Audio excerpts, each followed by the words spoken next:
चला जडीबुटी आयुर्वेद सर्वांचं स्वागत करतो मित्रांनो.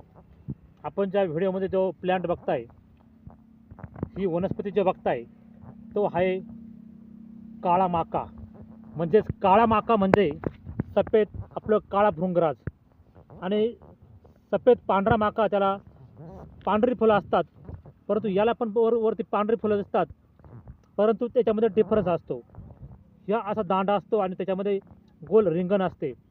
हा काळा मका अशा प्रकारची पहिली काळी बोंड येतात आणि त्याच्यानंतर अशा प्रकारे त्याला पांढरे फुलांचे पीस निघतात. बघा, फुलांच्या कळ्या पाकळ्या निघतात. आणि सफेदमध्ये सफेद भृंगराज म्हणजे पांढरा माका जो आहे त्याला असे काळे दांडे राहतात आणि तोही असा चुरगळल्यानंतर पूर्णतः काळा दिसतो आणि हाही चुरगळल्यानंतर काळा दिसतो.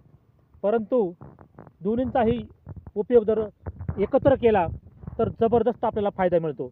तर यांचा उपयोग कसा करायचा तुम्हाला ह्या व्हिडिओमध्ये माहिती सांगणार आहे. बघा, हा एक काळा माका आणि तुम्हाला सफेद पांढऱ्या माक्याचा पण व्हिडिओ बनवून दाखवल मी.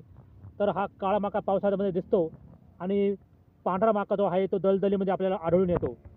त्याची फुलं अशी थोडीशी हिरवट दिसतात, रिंगण असे गोल असतात आणि त्याला पण अशा प्रकारचे सफेद फुलांच्या पाकळ्या येतात. पण त्याच्यामध्ये आणि याच्यामध्ये हे बोंडासारखे फुल असते आणि ते गोल चक्रासारखे फुल असते. तर त्याचा डिफरन्स मी तुम्हाला दुसऱ्या व्हिडिओमध्ये दाखल. तर याचा बघा, या अशा प्रकारचे पानं असतात. ह्या ठिकाणी पूर्णतः हा प्लांट काळ्या माक्याचा आहे, म्हणजे काळा भृंगराज. हा पुढं पण एक काळ्या माक्याचा मोठा प्लांट आहे. तर हा प्लांट आपल्याला मस्तपैकी पावसाळ्यामध्ये ह्या ठिकाणी आढळून आलेला आहे. आणि आपण केस काळे करण्यासाठी याचा उपयोग कसा करायचा तर मी ते तुम्हाला ह्या व्हिडिओमध्ये सांगतो. ह्या काळ्या माक्याचा रस घ्यायचा आणि 4 चमचे रस घेऊन गुळवेल सत्व तुम्हाला 2 ग्रॅम घ्यायचं आहे आणि 2 चमचे मध एकत्र करून दररोज रिकाम्या पोटी तुम्हाला खायचं आहे. असं तुम्ही सलग करत राहायचं आहे जोपर्यंत तुमचे केस काळे होत नाहीत. म्हणजे वेळेच्या अगोदर तुमचे केस जर काळे केस पांढरे झाले असतील तर नक्की तुम्ही या औषधाचा उपयोग करा. तुम्हाला हे औषध पोटातून घ्यायचं आहे आणि लावण्यासाठी पण तुम्हाला मी एक त्याचा उपयोग सांगतो. जर तुम्ही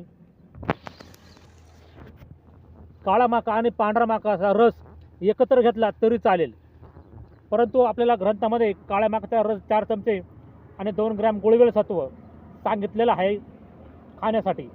तर तुम्हाला जर थोडक्यात गुळवेल सत्व मिळालं नाही तर तुम्ही गुळवेलाचा रस काढू शकता आणि गुळवेलाचा रस आणि याचा रस एकत्र करून सेवन करू शकता.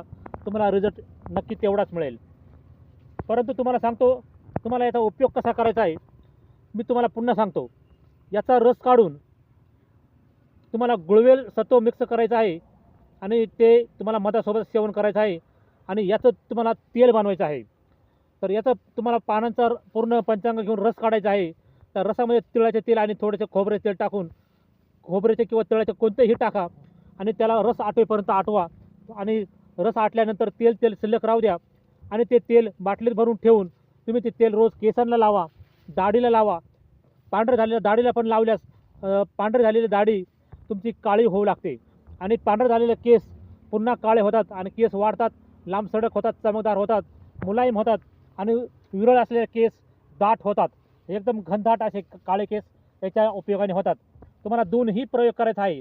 तुम्हाला सेवन पण करायचं आहे आणि तुम्हाला त्याचं तेल पण लावायचं आहे. दोन्ही माक्याचा रस एकत्र घेऊन आणि गुळवेलाचा रस एकत्र करून सुद्धा तुम्ही सेवन करू शकता.